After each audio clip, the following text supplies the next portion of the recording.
Hello, everyone. Before today's story begins, we'd like to share a quick message.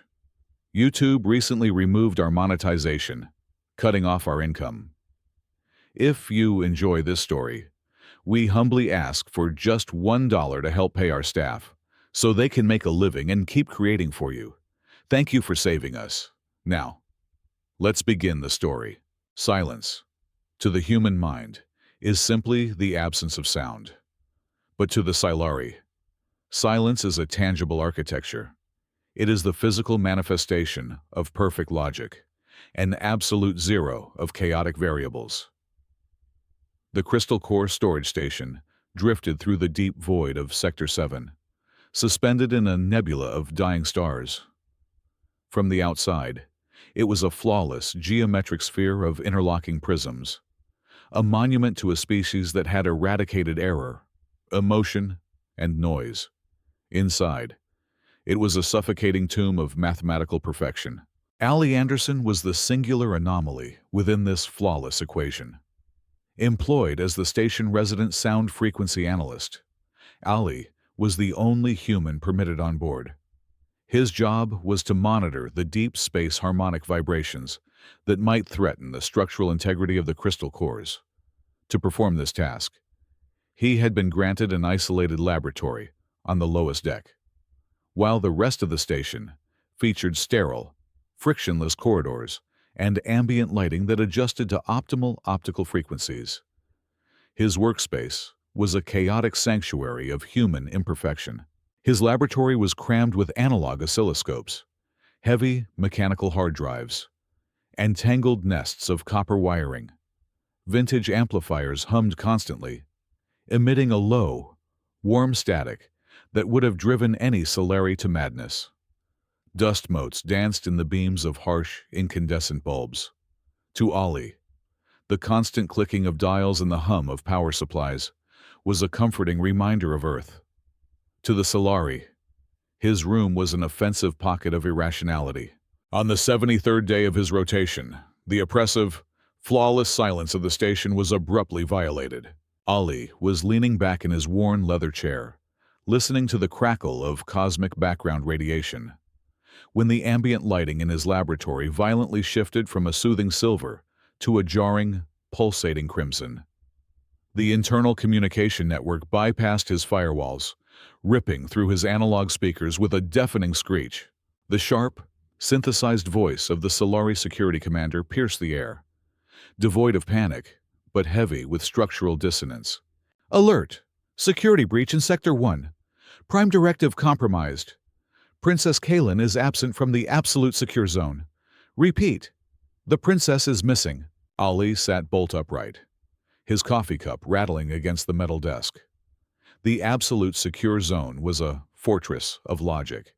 It was monitored by a grid of biometric sensors capable of tracking a single skin cell falling to the floor. According to the commander, rapid data bursts that followed the announcement, the system had registered absolutely zero anomalies. There were no thermal fluctuations, no mass displacements, no unauthorized door sequence activations.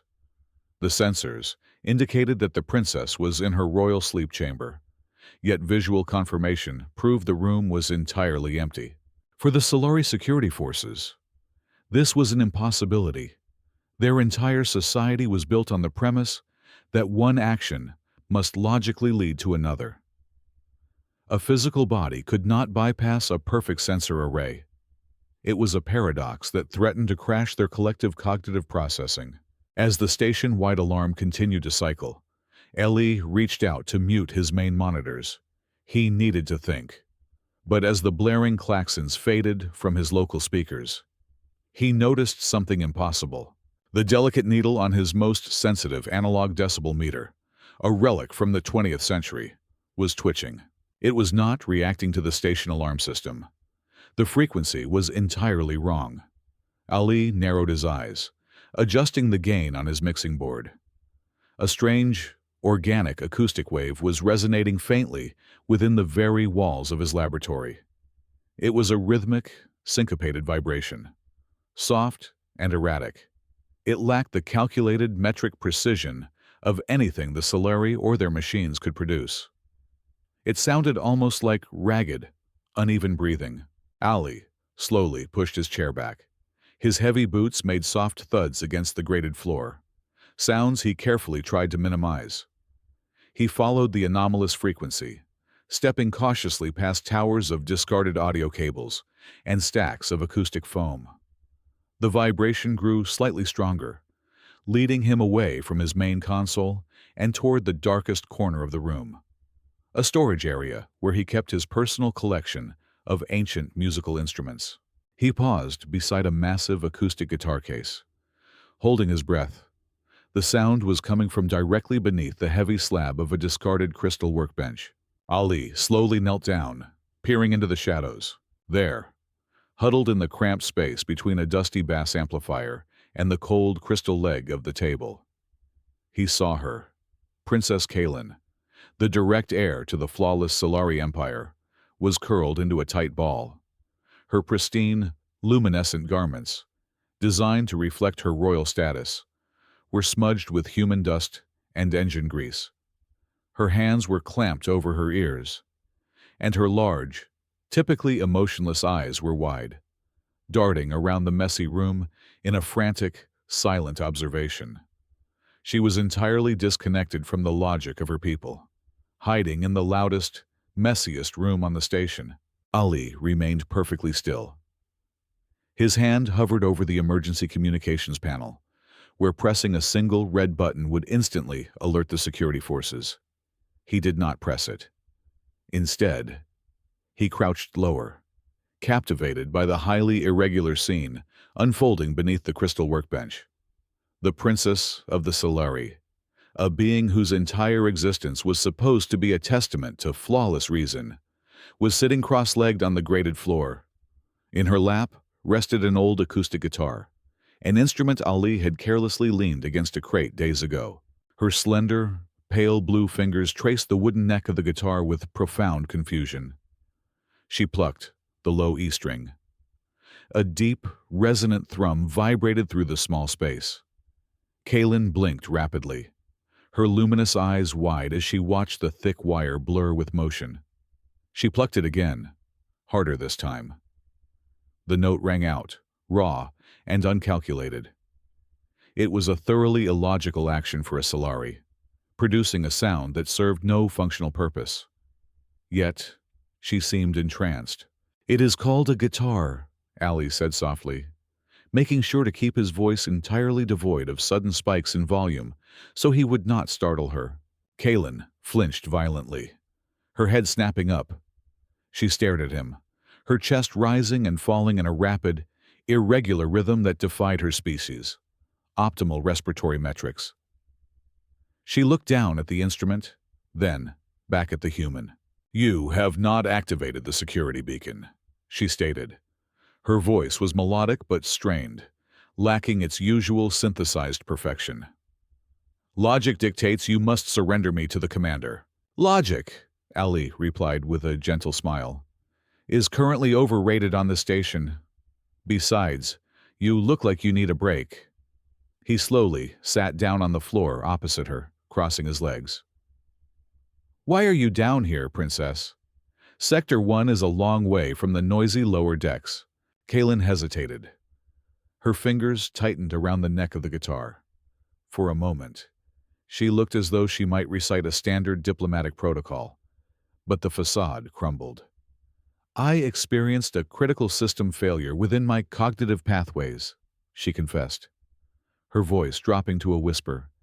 "There is a pressure, a heavy, invisible weight pressing against my mind. It began exactly 14 days ago. It is eroding my ability to process variables. The central zone, the silence, it amplifies the crushing sensation. I felt as though my consciousness was being overwritten by a chaotic void. I had to find a location with maximum sensory interference." Ali nodded slowly, absorbing her words. The pristine silence of the Solari was suffocating her. "You came looking for noise," he concluded. "I came looking for dissonance," Kaylin corrected him, looking down at the wooden box in her lap. "This object, It creates vibrations that do not align with any known mathematical utility. Why does it exist? It exists to make music, Ali explained. He reached out, and she cautiously handed the guitar to him. He adjusted his grip and ran his thumb lightly over the strings. Humans are not built on perfect logic. We have chaotic emotions: anger, sadness, joy, fear. Sometimes those feelings build up and create a pressure inside our heads. Much like what you are describing, we cannot calculate our way out of it. So, we use meaningless sounds. We organize them into rhythms and melodies. To release that pressure, it is a way to let the chaos out without destroying ourselves. He positioned his fingers on the fretboard. Here, let me show you. Put your fingers exactly where mine are. He handed the guitar back. Kaylin observed the placement with intense scrutiny, her analytical mind trying to map the precise coordinates. She gingerly pressed her fingertips against the steel strings, holding her hand in a rigid, uncomfortable claw shape. Now, Ali instructed, strum all the strings at once. Just let your hand fall naturally. Kaylin attempted to execute the command. However, her stiff, unyielding grip caused her fingers to catch under the third string. Instead of a harmonious chord, she yanked the string upward and released it with a violent snap.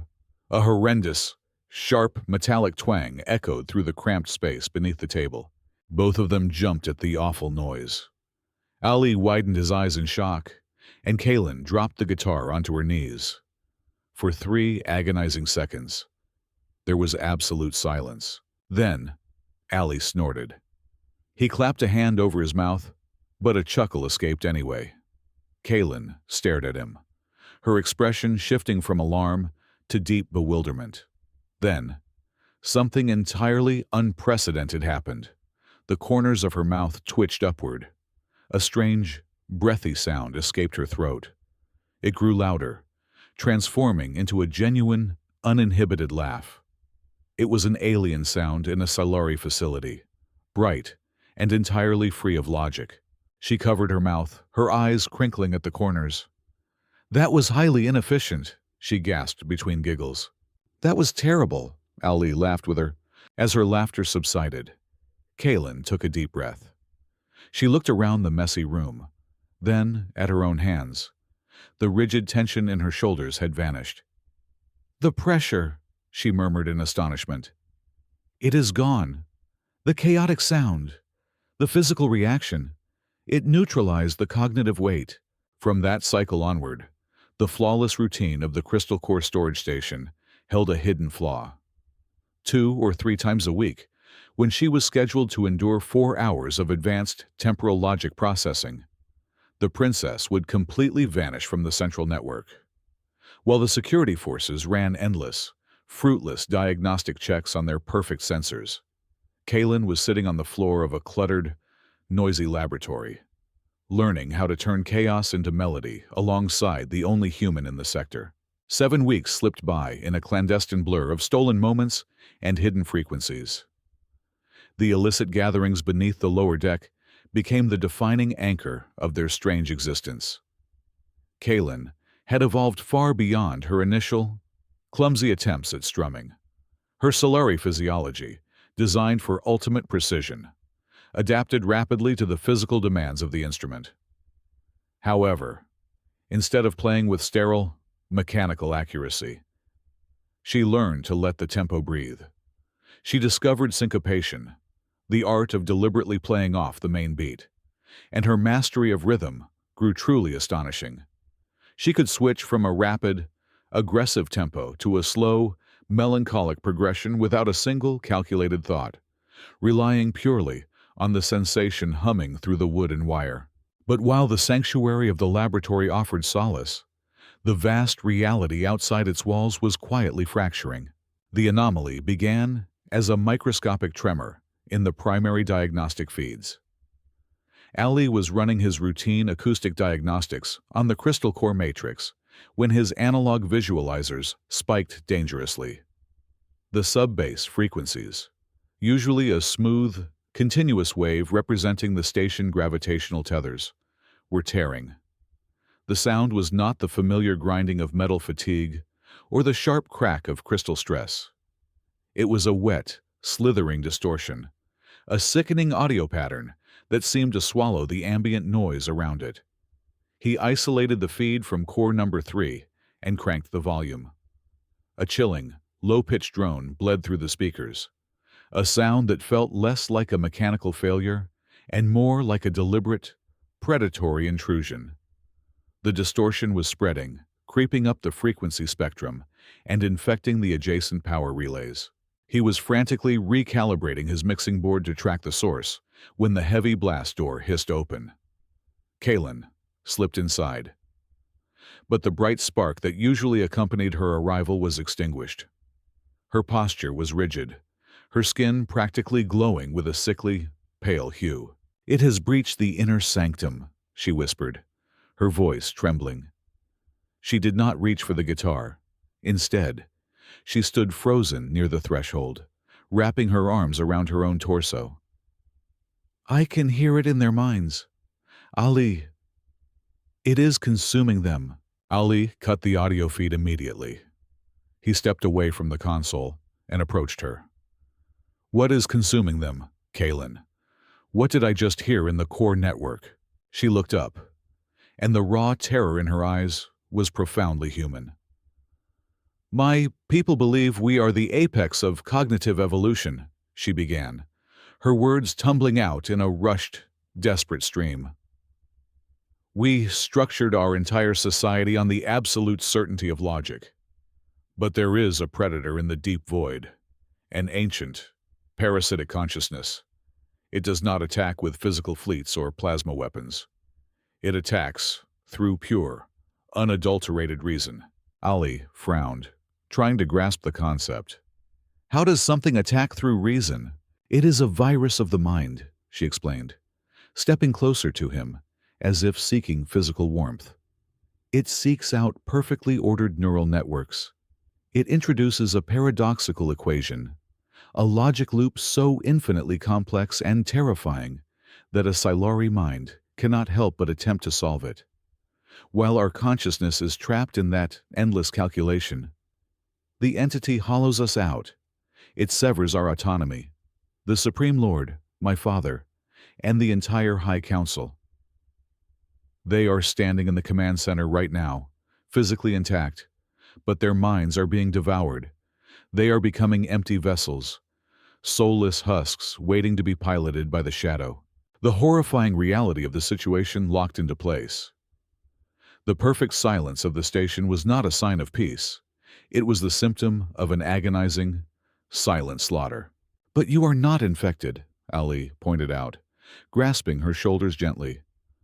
"You are still here. You are still Kaylin." "Because of this room," she said, looking around the chaotic, messy space. "Because of the noise. Because of the laughter. The entity requires a static, perfectly predictable mental environment to latch onto. When I come here, when I play those disorganized chords and experience the unpredictable rush of human emotion, my neural pathways become chaotic. The logic loop cannot take hold in a mind that is actively embracing the illogical. The music is an energy shield. It shatters the infection before it can root." She had found the cure purely by accident. The very flaw her people despised was the only thing keeping her alive. Ali turned back to his massive banks of ancient, glowing equipment. The scopes were still registering the sickening, slithering interference. His jaw tightened. If the entity was transmitting its mental attack through the station crystalline network, it had to have a measurable physical manifestation. It had to possess a magnetic wavelength. "If it makes a sound, even a silent one, I can track it," Ali declared, his voice hard with newfound resolve. "I have tools here that do not rely on your perfect crystal logic. They rely on raw physics and acoustic brute force. We are not just going to hide in this room. Kaylin, I am going to map the frequency of this shadow entity, and then we are going to find a way to scream back." He began tearing into the storage crates, pulling out heavy bundles of copper wire, massive electromagnetic induction microphones, and power amplifiers that had not seen use in decades. The battle for the station would not be fought with lasers or logic. It would be fought with noise. The flawless geometry of Sector 2 was beginning to decay, not structurally, but in the terrifying, erratic movements of its inhabitants. Through the localized security monitors that Ali had managed to hijack, the grim reality of the shadow entity assault unfolded in agonizing slow motion. The Solari security forces, renowned across the galaxy for their synchronized, hyper-efficient patrol routes, were faltering. On screen, a squad of heavily armored guards stumbled through the pristine, silver corridors. Their movements were jerky, disjointed, and entirely devoid of purpose. One guard dragged his hand against the polished wall, his head lolling to the side as if his internal gyroscope had completely shattered. They were wandering aimlessly, trapped in an invisible labyrinth of paradoxical equations that the parasitic consciousness had injected directly into their neural networks. The infection was spreading exponentially. The suffocating atmosphere of dread thickened as the main environmental console in the laboratory flared with a series of aggressive red warning glyphs. The shadow entity had successfully bypassed the Level 2 security firewalls of the station. It was no longer just targeting the organic minds of the crew. It was now overriding the central life support algorithms. A sharp, mechanical hiss echoed through the ventilation shafts as the primary oxygen recyclers were systematically shut down. The air inside the lower decks immediately began to thin, growing cold and tasting faintly of ionized ozone and metallic dust. The entity was slowly suffocating the station, turning the crystal core storage facility into a vacuum-sealed tomb. The temperature plummeted by 15 degrees in a matter of minutes, causing Ali to exhale a cloud of white vapor as he frantically adjusted the massive dials on his analog soundboard. Inside the cramped, messy sanctuary of the audio laboratory, Ali and Kalen were working with a desperate, frantic energy. They were attempting to synthesize a counterfrequency, a chaotic, multi-layered track composed of the most unpredictable acoustic elements Ali could find in his ancient databases. Kalen had her hands pressed flat against the casing of a massive subwoofer. Her eyes closed, feeling the dense, heavy vibrations pulse into her palms.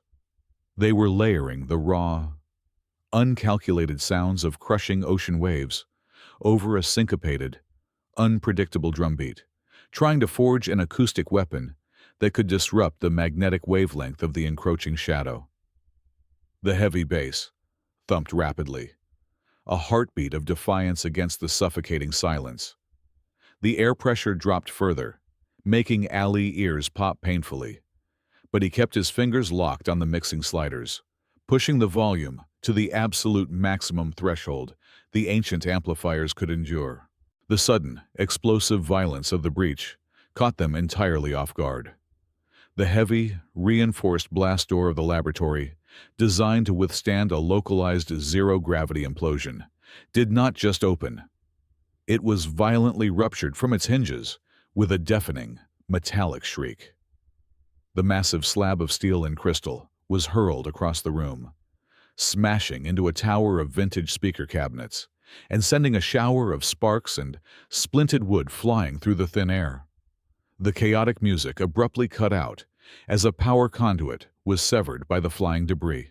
Standing in the ruined doorway was the Supreme Lord of the Solari Empire. His appearance was a horrifying perversion of royal majesty. His ceremonial robes, usually glowing with a soft, bioluminescent blue, were flickering and dying, turning the fabric into a shroud of dull, dead gray. But the true horror lay in his face.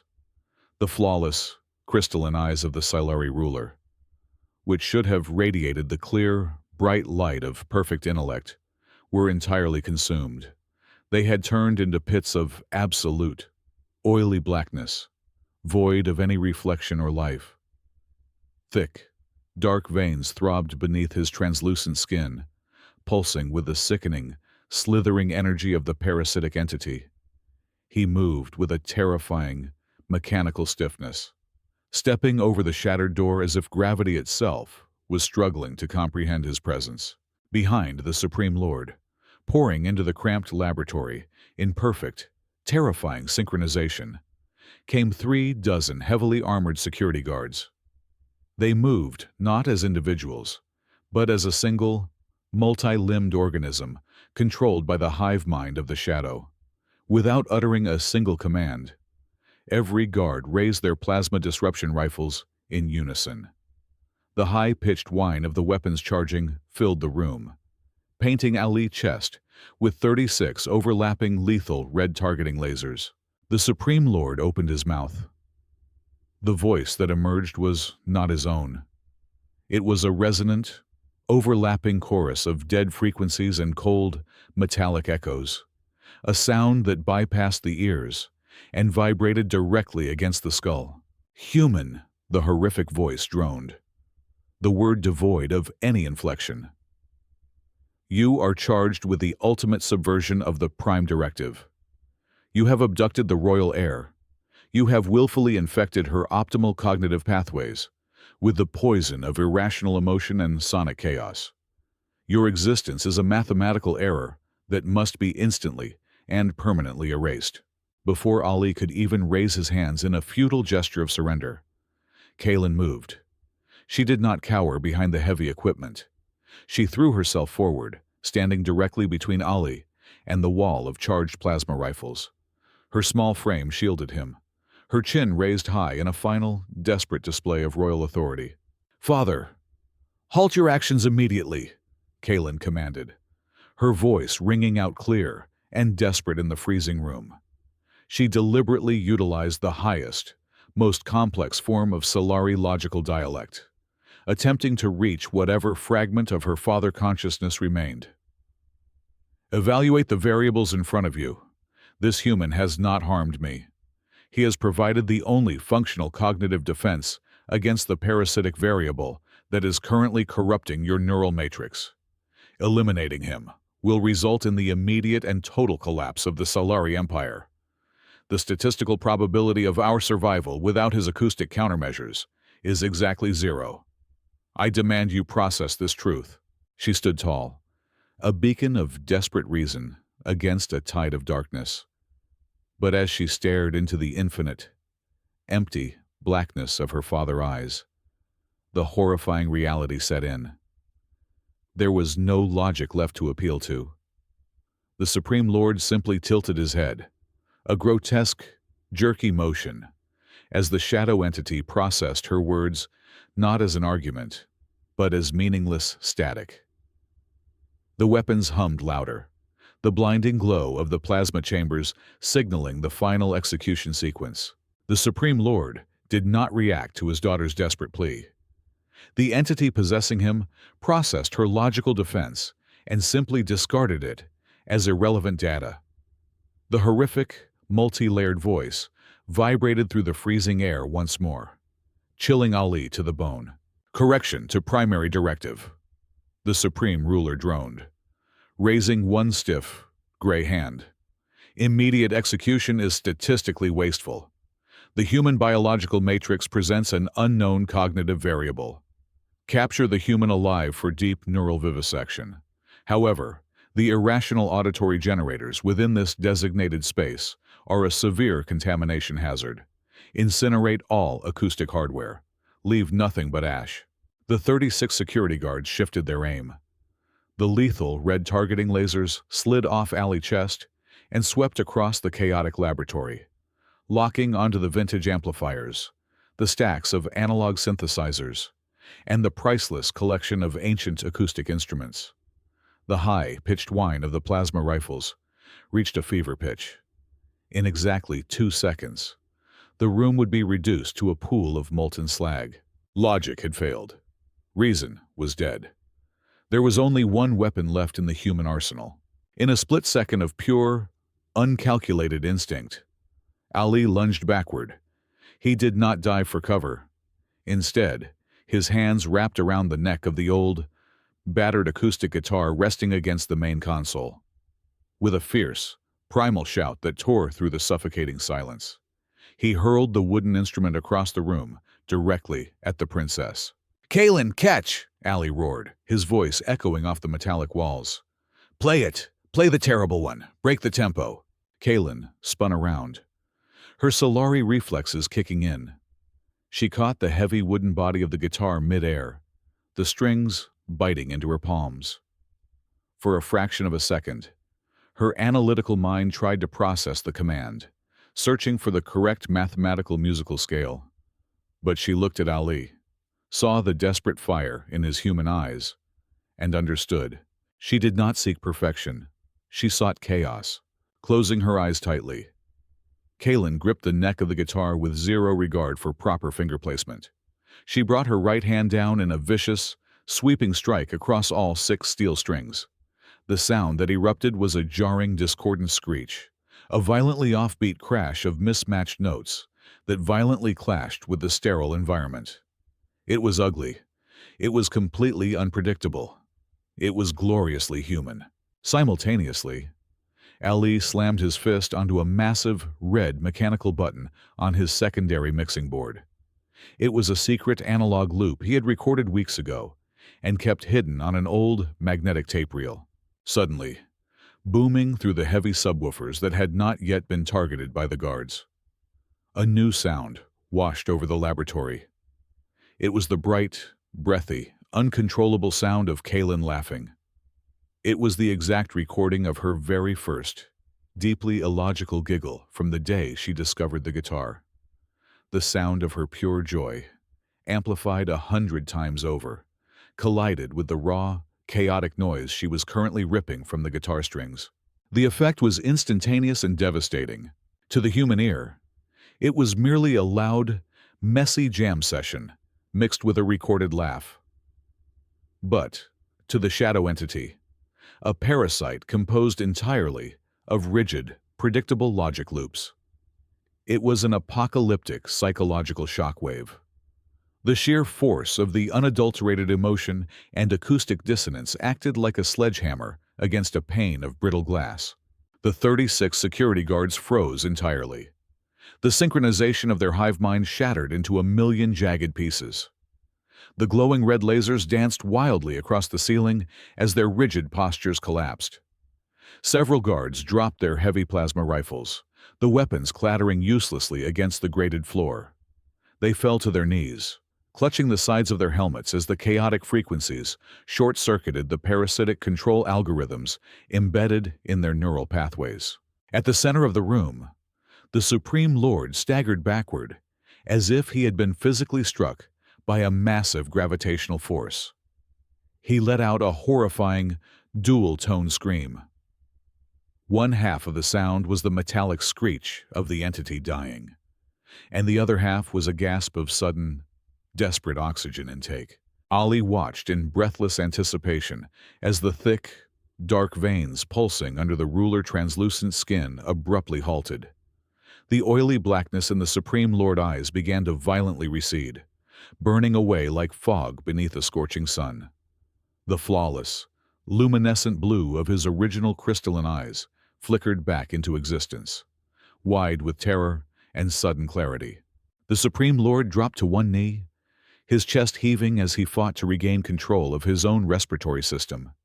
He looked at his hands, then up at his daughter holding the strange wooden instrument, and finally at the human standing by the soundboard.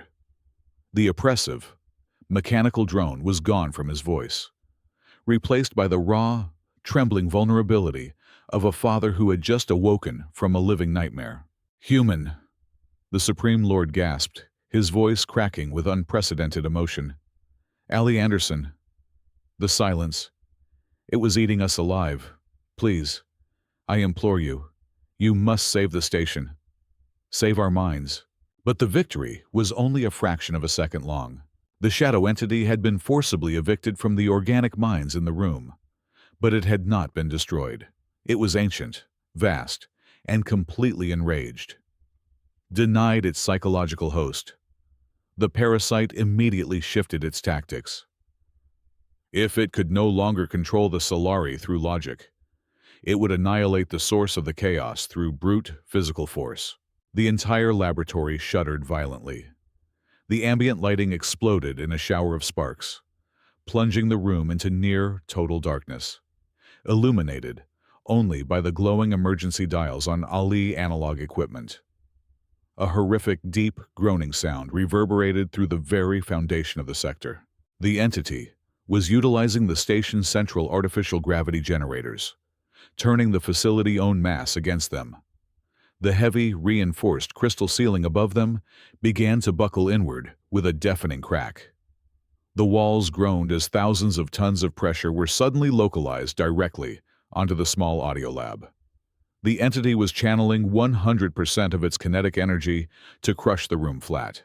"It is collapsing the grid!" Kaylin screamed, over the deafening roar of twisting metal, holding the guitar tightly to her chest as debris rained down around them. The air pressure spiked drastically as the walls closed in. They had successfully broken the mental hold, but now they were seconds away from being physically crushed into dust. The ultimate climax of the battle had arrived, and there was no room left for logic. The crystal ceiling groaned, a terrifying sound of fracturing geometry as thousands of tons of pressure bore down upon the tiny laboratory.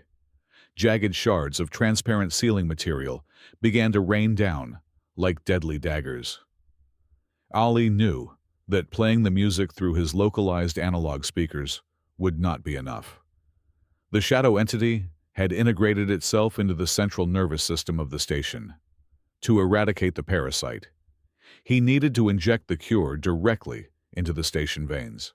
"The main data trunk!" Ali shouted over the deafening roar of collapsing metal, pointing toward a massive, glowing pillar exposed by the shattered wall. "If I can patch the master output directly into the crystal core transmission circuit, the entire station becomes our amplifier." He did not wait for a response. Grabbing the thickest, heaviest bundle of copper output cables from his primary amplifier stack, Ali vaulted over a crushed synthesizer.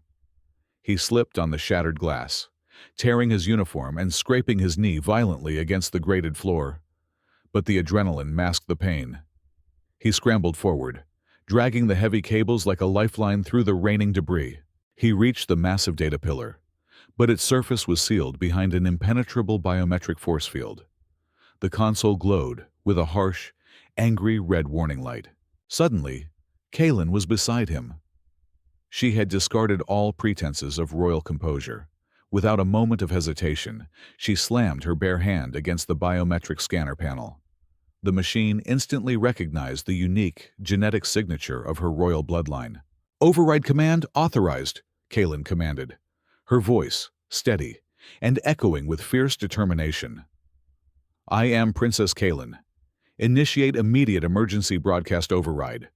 Force unlock all audio and telemetric communication channels across every sector, every deck, and every neural terminal on this station."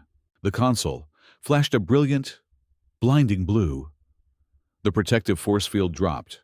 Ali did not waste a fraction of a second. He gripped the heavy copper audio jacks and jammed them brutally into the delicate, pristine crystal ports of the transmission core. The interface sparked wildly, rejecting the analog intrusion, but Ali held them in place with sheer brute force. With his free hand, he reached back to his battered mixing board and slammed the master volume fader all the way to maximum. The sound did not just play, it exploded through every intercom, every emergency speaker, and directly into the neural implants of every Solari on board. An apocalyptic storm of human emotion erupted. It was a masterpiece of organized chaos. The track opened with the raw, untamed rhythm of Ali beating his hands against a wooden drum, followed instantly by a blistering, completely improvised acoustic guitar solo. There was no mathematical precision, no calculated tempo. It was wild, messy, and fiercely alive. And soaring above the instruments was the sound of Kaylin laughing, a sound of pure, unadulterated joy that resonated with the frequency of a supernova. The music tore through the crystal pathways like a tidal wave of vibrant color, washing over a stark gray canvas. The physical shockwave of the base frequencies shattered the crushing gravitational hold the entity had placed on the laboratory. The shadow entity, an ancient consciousness built entirely upon the consumption of rigid, predictable logic, could not process the overwhelming influx of chaotic emotion. It attempted to calculate the trajectory of the melody, to find the mathematical pattern behind the laughter. But there was none. The sheer, vibrant unpredictability of the human spirit was a poison to its parasitic nature. A silent, psychic scream ripped through the void, a frequency of pure agony that only the infected could feel. The dark, oily veins completely evaporated from the minds of the Solari. The entity was forcefully expelled from the central network, violently severed from every thought process, and blasted back into the deep, empty darkness of space where it belonged. The horrific crushing pressure instantly vanished. The emergency lights stabilized, shifting back to a calm, soothing white. The station was safe. Hours later, the dust had settled in the ruined lower deck. The Supreme Lord stood amidst the wreckage of the audio laboratory. His robes were torn, but his eyes were clear and bright with profound gratitude. He did not order an execution. Instead, he placed a hand over his heart and bowed deeply to the human. "The laws of logic nearly brought about our extinction," the Supreme Lord declared, his voice rich with newfound warmth. "You have shown us that perfection is a weakness, and chaos can be a shield. Therefore, I officially abolish your punishment. Furthermore, by royal decree, I appoint you, Ali Anderson, as the first royal emotion advisor in the history of our empire."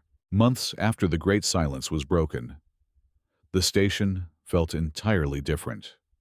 On the grand observation deck, located at the very pinnacle of the crystal sphere, two figures sat together under the breathtaking canopy of a billion distant stars. Ali sat with his old, battered guitar resting on his knee, teaching a new, complex chord progression. Beside him, Princess Kaylin smiled warmly, holding her own instrument.